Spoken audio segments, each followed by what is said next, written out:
Joe Biden has buried more people than most humans could survive. His first wife and infant daughter, killed in a car crash.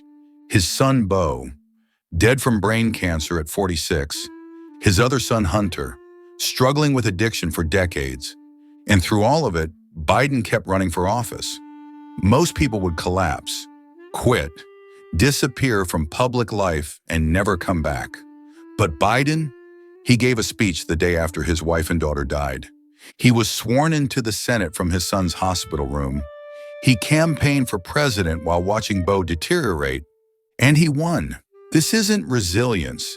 This is psychology, because Joe Biden's mind operates on a pattern that most people don't have: the ability to compartmentalize grief without becoming numb.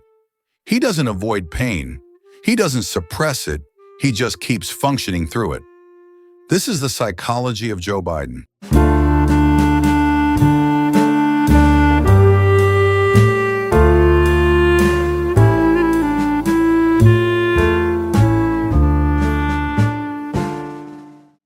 December 18, 1972. Joe Biden had just been elected to the U.S. Senate. He was 29 years old, his whole life ahead of him. His wife, Nelia, was out Christmas shopping with their 3 kids. A tractor trailer ran a stop sign. Nelia and their 1-year-old daughter, Naomi, were killed instantly. His 2 sons, Beau and Hunter, were critically injured. Most people would break, permanently. But Biden did something psychologically unusual. He compartmentalized. He decided he would resign from the Senate before he even started. He was done with politics. He wanted to focus on his sons. But the Senate Majority Leader convinced him to stay. Just try it for 6 months. So Biden was sworn in from the hospital room where his sons were recovering. And here's the psychological pattern that emerges. Biden doesn't process grief by stopping. He processes it by continuing. Psychologists call this active coping. Some people cope with trauma by withdrawal. They isolate. They shut down. They need space and time to heal. But Biden's brain works the opposite way. For him, stopping would mean drowning. Moving forward is survival. And this isn't strength. It's not courage. It's just how his psychology is wired. His brain learned early, if you stop, the pain catches up. So you keep moving. And that pattern has defined his entire life. Here's where it gets deeper. After the accident, Biden made a decision that reveals everything about his psychology. He refused to move to Washington. Instead, he commuted every single day for 36 years, Amtrak from Delaware to DC and back. 4 hours round trip, every day. People thought he was insane. His colleagues told him it was career suicide. But Biden didn't care, because his sons needed stability. They needed a parent who came home every night. And Biden's psychology wouldn't allow him to prioritize his career over them.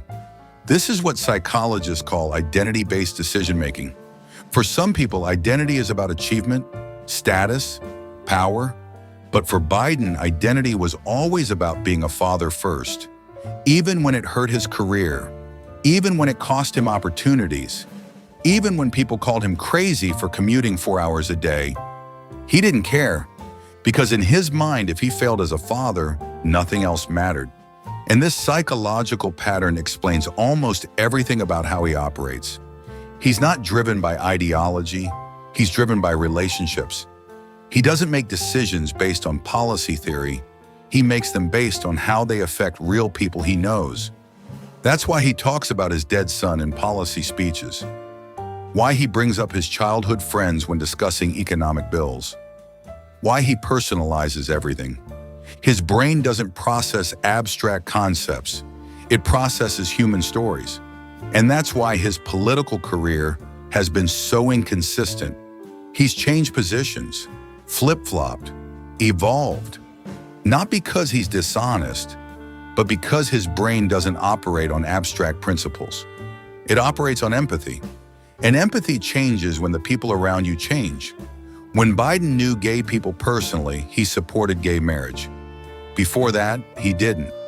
When his son came back from Iraq, his position on war changed. When he watched families struggle with healthcare costs, his healthcare position shifted. This isn't flip-flopping.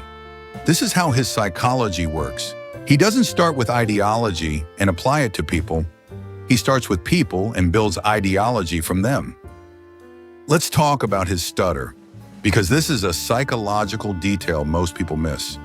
Joe Biden had a severe stutter as a kid, so bad he was bullied relentlessly.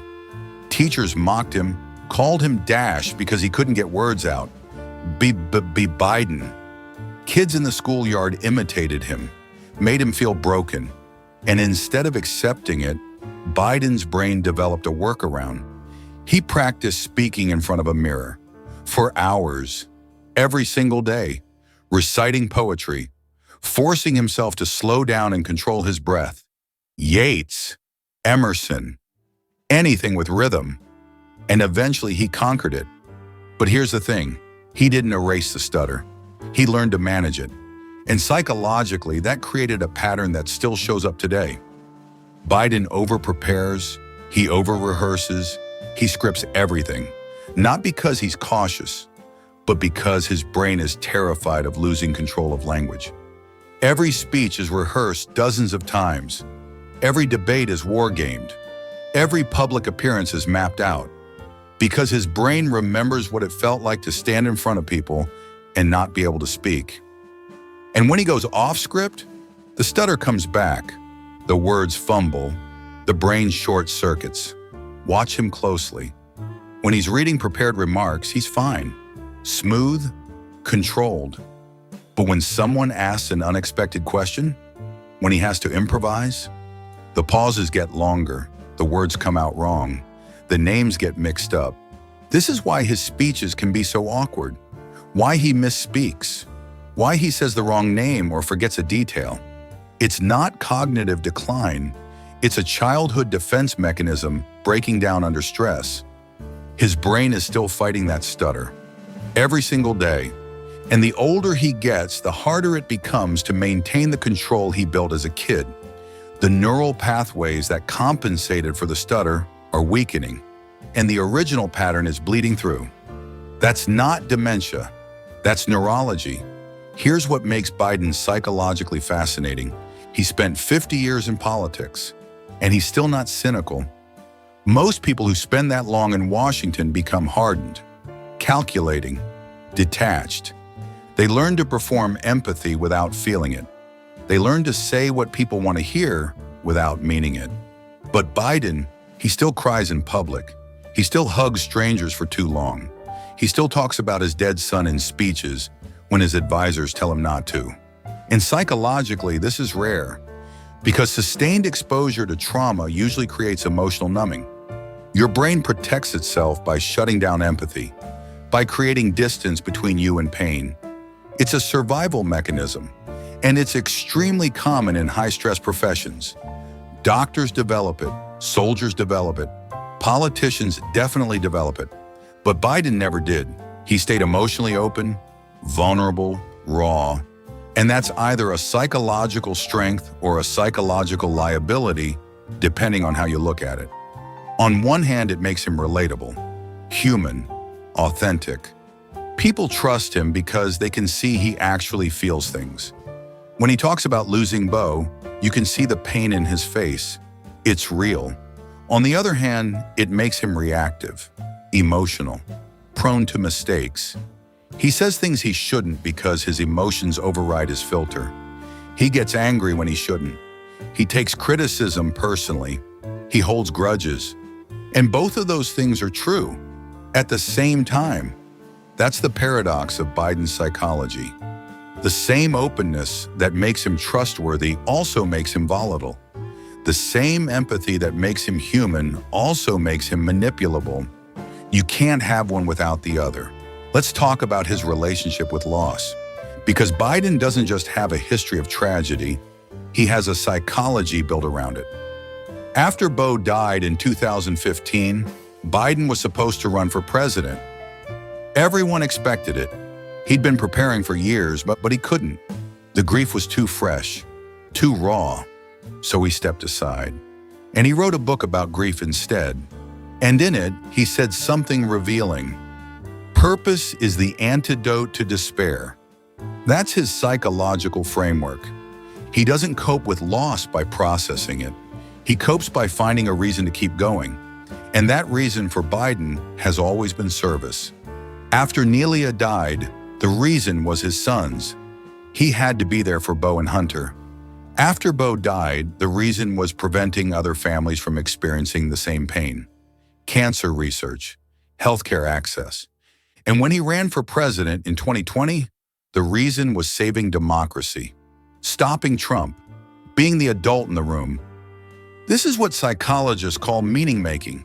It's the brain's way of turning suffering into purpose. And Biden is a master at it. He doesn't ask, why did this happen to me? He asks, what can I do because this happened to me?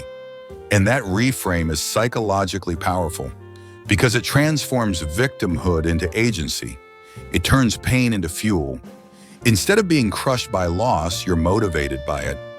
Instead of asking, why me? You ask, what now?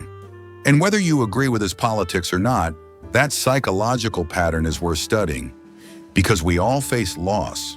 And the question is, do we let it destroy us or do we let it drive us? Biden chose the latter, and that choice has defined his entire life. Here's where age comes in, because Biden is the oldest president in U.S. history, and people notice the stumbles, the memory lapses, the moments where he seems confused, and the question everyone asks, is he cognitively declining?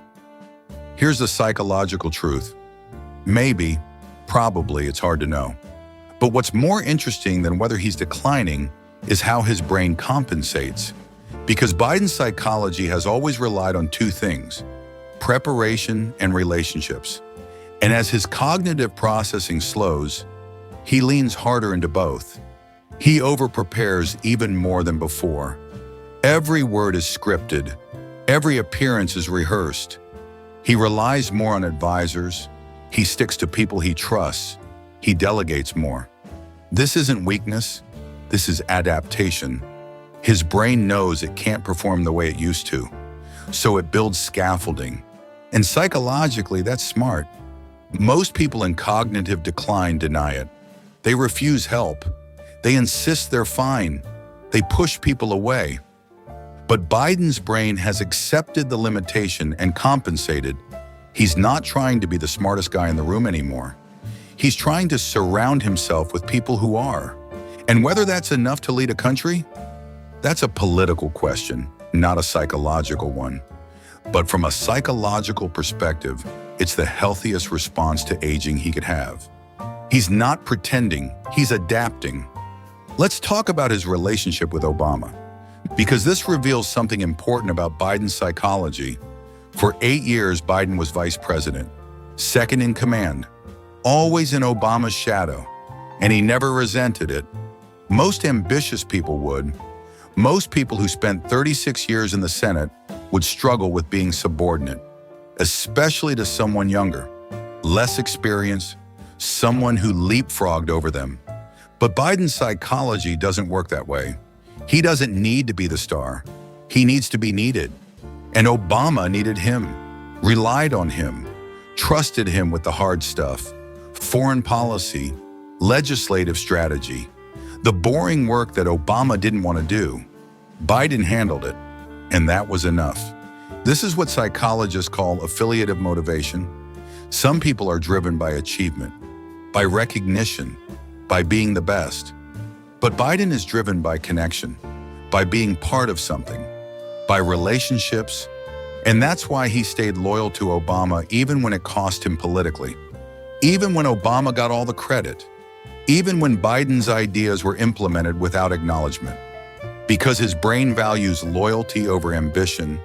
And when Obama didn't endorse him in 2020, that hurt deeply, not because Biden felt betrayed, but because his brain interpreted it as, I'm not needed anymore. And for someone whose entire psychology is built on being needed, that's existential. It wasn't about ego, it was about identity. If Obama doesn't need me, then what am I? That question haunted Biden through the entire 2020 primary. And when he finally won, part of it was proving to Obama and to himself that he was still necessary. Here's what Biden reveals about all of us. We think resilience means not breaking, but that's not what resilience is. Resilience is breaking and continuing anyway. Biden broke. Multiple times, completely. After the car crash, he was shattered. After Bo died, he was destroyed, but he kept going. Not because he's superhuman, but because his brain found purpose in the pain, and that's a pattern anyone can learn from. You don't have to be unaffected by loss. You just have to find a reason to keep moving.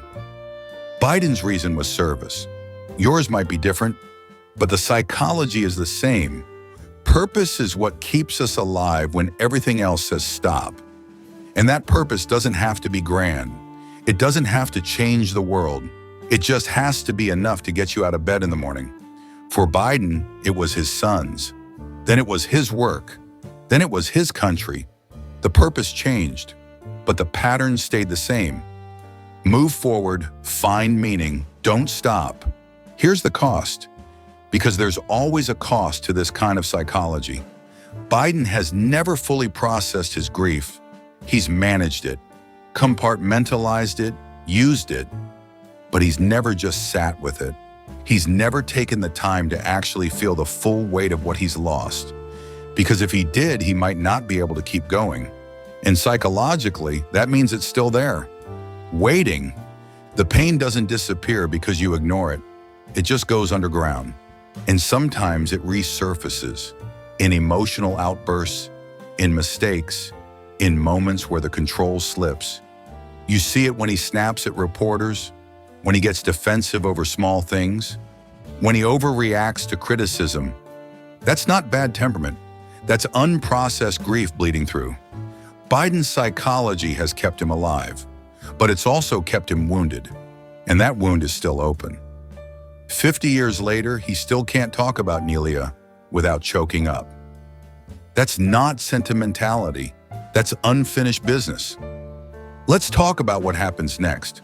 Because Biden's presidency isn't just about policy, it's about psychology.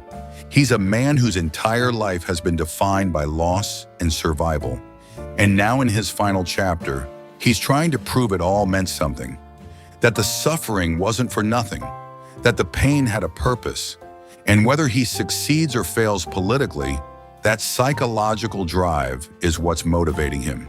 He's not running for legacy. He's running because stopping would mean confronting everything he's avoided for 50 years. The grief, the loss, the question of whether it was worth it, and his brain can't handle that. So he keeps going, even when people tell him to step aside, even when his age becomes a liability, even when his own party whispers about replacing him. He can't stop, because stopping means facing the void. And Biden's psychology has spent 5 decades running from that void. This is the psychology of Joe Biden, a mind wired for survival through purpose, a brain that processes grief by continuing, not stopping, a psychology built on relationships, empathy, and the need to be needed. He's not a hero. He's not a villain. He's a human being whose mind learned to turn tragedy into fuel. And whether you support him or oppose him, there's something in that pattern worth understanding. Because we all face loss. We all experience pain. We all wonder if we can keep going. And Biden's psychology shows us that you can. Not by being strong, but by finding a reason. And sometimes that reason is enough.